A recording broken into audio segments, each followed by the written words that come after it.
ফ্যাসিবাদী কাঠামো থেকে বেরিয়ে আসতে এত কম সময় যথেষ্ট নয় বলে মন্তব্য করেছেন জামায়াতের সহকারী সেক্রেটারি জেনারেল এহসানুল মাহবুব জুবায়ের।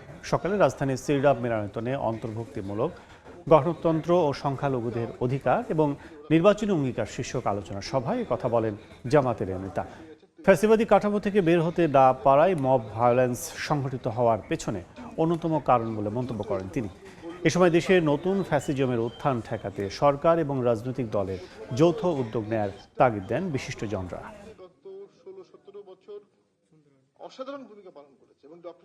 যে গত 16 বছরে ফ্যাসিবাদ বাংলাদেশে শুধুমাত্র রাষ্ট্র কাঠামোতে, রাজনীতিতে, অর্থনীতিতে, সমাজে বা ধর্মে বিভাজন আনে নাই, একটা চরম ক্ষতি করে গিয়েছে।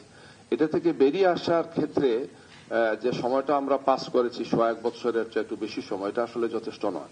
এই যে মবটা হচ্ছে, বিভিন্ন ঘটনাগুলো ঘটছে, তার কারণ হচ্ছে এটাই। কিভাবে সম্ভব এই হাজার হাজার মানুষ খুন হয়েছে, গুম হয়েছে, আহত হয়েছে, পঙ্গু হয়েছে, আয়নাঘর হয়েছে, এই ট্রমা থেকে বেরিয়ে আসতে একটা জাতির সময় লাগে।